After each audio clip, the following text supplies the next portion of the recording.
teníamos otra persona, pero bueno, no ha podido asistir, entonces vamos a tener un poquito, si queremos, más de tiempo para charlar, aunque sea después, pero vamos a pasar a la siguiente, que creo que le tienes que pasar, ¿no? Yo creo que si bajas está ahí, perfecto. No todo va a ser, es verdad que las mujeres estaban muy tapadas o muy en un segundo plano, pero si las mujeres estaban en un segundo plano, ya hay otros movimientos que todavía estaban en un tercero, en un cuarto, en un quinto. Entonces, ahora la siguiente charla va a ser de la norma de la censura, historia del auge y la caída de las prácticas homosexuales en la antigüedad. También creo que por su cara también lo denota que es un joven investigador de la Universidad de Málaga, es Héctor González Palacio, del Departamento de Ciencias Históricas de la UMA. Muchas gracias a todos por asistir. Bueno, como Eva ha dicho, soy investigador en el Departamento de Ciencias Históricas, también en el grupo Dinorama, al igual que Dani. Y bueno, yo me dedico a cuestiones de género y religión en la antigüedad, aunque hoy quiero dedicarme a una cuestión del que normalmente la gente algo ha oído hablar, pero que sabe poco en concreto, que es la cuestión de las prácticas homoeróticas en la antigüedad, y concretamente, por cuestión de tiempo, me voy a centrar únicamente en el caso griego. Y también me quiero centrar en cómo esas prácticas pasan a ser de algo muy común, algo socialmente aceptado, a ser socialmente censurado a finales de la antigüedad. Bueno, por si no lo sabéis, las prácticas homoeróticas en el mundo griego están muy extendidas, muy extendidas. Tenemos mucha información iconográfica, arqueológica, literaria, epigráfica, tanto entre hombres como entre mujeres. La cuestión es que entre mujeres lo conocemos mucho peor, quizás porque ha trascendido menos o porque estaban menos en el ámbito público, porque estaban menos en áreas donde se produce menos información, menos fuentes, y por tanto nos vamos a centrar fundamentalmente en el caso masculino, que está más claro. Bueno, antes de pasar, deciros que el caso de que en el mundo griego exista porque como veréis existe una tolerancia hacia las prácticas homoeróticas, no significa que nos encontremos ante un mundo de libertad sexual, ni mucho menos, no. Existen también sus códigos de comportamiento, sus cosas que están permitidas, sus cosas que no están permitidas, sus tabúes, etc. Bueno, primeramente, por si no lo sabéis, el mundo griego en época arcaica y clásica está dividido en un montón de polis, está fragmentado políticamente en varias ciudades-estado. Además, cada ciudad-estado puede tener su grupo étnico diferente, jonio, dorio, y esto hace que encontremos a nivel cultural una gran variedad de este tipo de prácticas. Vamos a encontrar polis donde las prácticas homoeróticas van a ser peor vistas, otras donde, sin embargo, las prácticas homoeróticas van a ser el día cotidiano, van a estar muy implantadas, como por ejemplo el caso de Esparta, o de la célebre ciudad de los guerreros, pero también el caso de Creta, Tebas o incluso Atenas. Esta variedad dificulta un poco conocer cómo funcionaba el homoerotismo a nivel general griego. Pero, más o menos, si hacemos un poco un resumen, generalizamos mucho, normalmente las prácticas homoeróticas, en el caso de los hombres, estamos hablando, suelen ser asimétricas, es decir, que suelen ser entre un individuo de mayor edad, que suele ser un ciudadano, adulto, que ejerce un papel activo, tanto sexual como amorosamente. Es el amante, que se le conoce en griego como erastés. Y luego hay un individuo, un joven, un efebo, un adolescente que está en proceso de maduración, que no se ha convertido todavía en un ciudadano pleno, que ejerce un papel pasivo, que es el erómenos, es decir, es el amado. Entonces, esta asimetría genera una especie de cortejo del erastés hacia el erómeno, que ha generado pues, mucha documentación iconográfica, mucha documentación literaria, ¿no?, de intento de seducción del erastés hacia el erómeno. Bueno, ahí tenéis ejemplos del cortejo, ¿no?, del erastés hacia el erómeno. Aunque es cierto que también puede haber excepciones, puede haber también casos de relaciones homoeróticas entre individuos del mismo grupo de edad. Si habéis dado cuenta, hasta ahora no he empleado ni los términos homosexual, ni heterosexual, ni homosexualidad, ni heterosexualidad. ¿Por qué? En el mundo griego no había ninguna distinción, bueno, no es que no había ninguna distinción, pero no distinguían la orientación sexual. Es decir, cualquier individuo, dentro de lo socialmente aceptable, es decir, ya fuera un efebo, ya fuera un muchacho, ya fuera una cortesana, ya fuera una mujer, podía ser potencialmente objeto de amor de un ciudadano adulto. Es decir, esto un poco, por decirlo de una forma así común, a los griegos les daban igual las peras que las manzanas. Es lo que algunos autores han hablado de la bisexualidad griega, es decir, un ciudadano griego podía enamorarse de un muchacho y luego se enamoraba de una cortesana y luego se enamoraba de un esclavo y luego se enamoraba de una mujer y así iba cambiando su vida cotidianamente, ¿no? Y realmente no existía, no parece que existiera una censura por ello y realmente había una gran ambivalencia en ese sentido. Y bueno, y me preguntaréis, bueno, ¿y todo este tipo de relaciones que tenía el ciudadano no salía luego la mujer con el rodillo a pegarle de que se iba todo el día por ahí el hombre manteniendo relaciones no sé qué, no sé cuánto? Se queda un poco un cliché, pero realmente no. ¿Por qué? Porque el matrimonio y el amor en el mundo griego se entienden como dos cosas diferentes.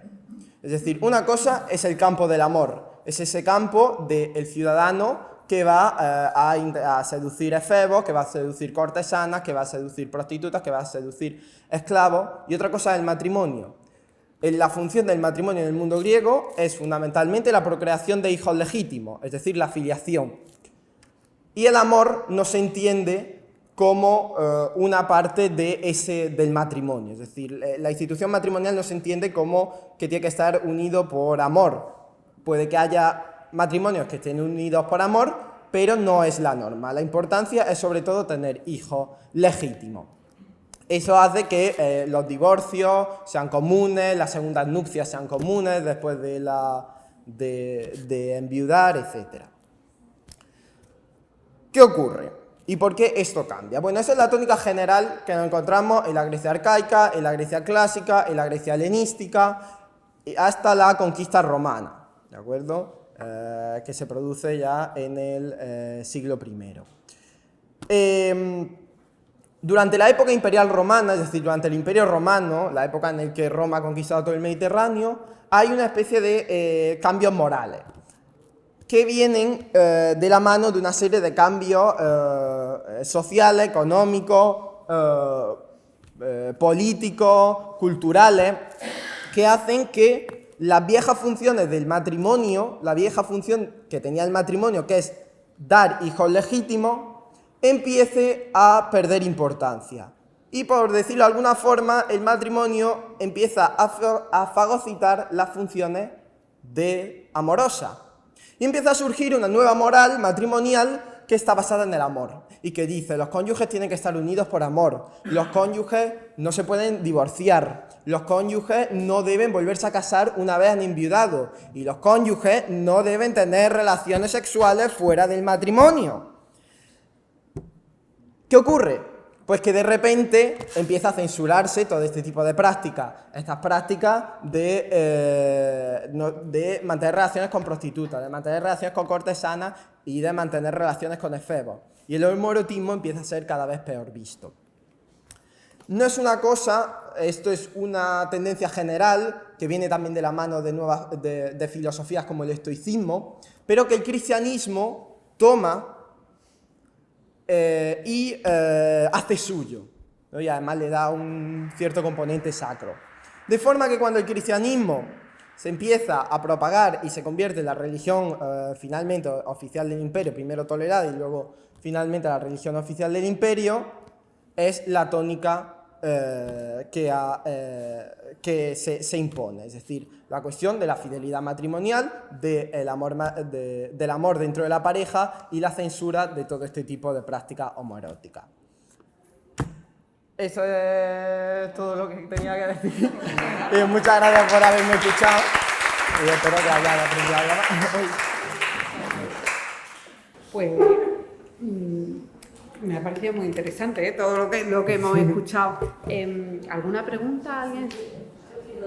que no, yo solo quería hacer ver que lo que ahora se llama pansexualidad existe desde toda la vida, ¿no? Existe una cosa bastante antigua, aunque ahora se haya visto solo en los programas estos de tele que echan por la noche, pero pansexualidad es bastante antiguo. Sí, al final una cosa que yo creo que también los historiadores de género intentamos demostrar es que nuestros códigos de comportamiento que hemos heredado y tal realmente son construcciones culturales y que a lo largo de la historia ha habido otras formas diferentes de entender también la sexualidad, ¿no? Y que son diferentes a la nuestra. Según la época que nos haya ido tocando vivir. Claro, exacto. Que no es todo tan moderno, ¿no? Que viene de, que no todo es tan moderno. Yo creo que la historia es también un espacio interesante para...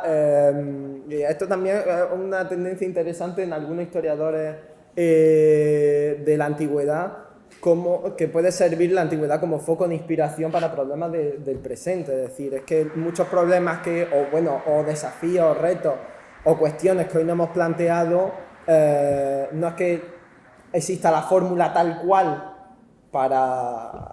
en el mundo clásico, pero ciertas ideas pueden ayudarnos a abordar problemas del presente.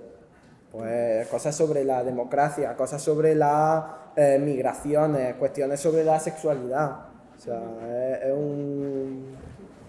De hecho, yo creo que también esa es una idea que, ¿por qué siempre en la noche de los investigadores intentamos dejar un hueco para la historia y para las letras? Porque creemos que la investigación, y ahora va a venir una mesa que no tiene nada que ver y que hablamos de ciberseguridad y de informática y demás, pero que creemos que la historia tiene que estar presente y que es muy importante para... no solo para entender incluso la vida moderna, es decir, que cuando decíamos que nada está inventado, que seguramente hay connotaciones que varían y que hacen que las cosas sean muy distintas, pero que está bien esa mirada atrás y está bien la investigación en estos temas porque siguen aportando a la sociedad del siglo XXI. Pues muchas gracias a los tres, que creo que ha sido una... ¡Ay, perdón! Hay una pregunta yo. Sí. En referencia... vale. ¿El suicidio de Sócrates? El suicidio de Sócrates, se decía que había pervertido a la juventud, ¿no? Suicidio. El suicidio de Sócrates. Que había pervertido a la juventud. La juventud. ¿Qué es lo que... ¿A él por qué se le dice que tiene que tomar cicuta? ¿Él por qué se dice que tiene que tomar cicuta? Que se suicida. A ver, el caso de Sócrates concreto no lo conozco porque yo no trabajo el caso, es decir, luego toda esta serie de cuestiones, luego Sócrates, por ejemplo, se conoce de forma indirecta, ¿no? También, es decir, a través de la obra de Platón.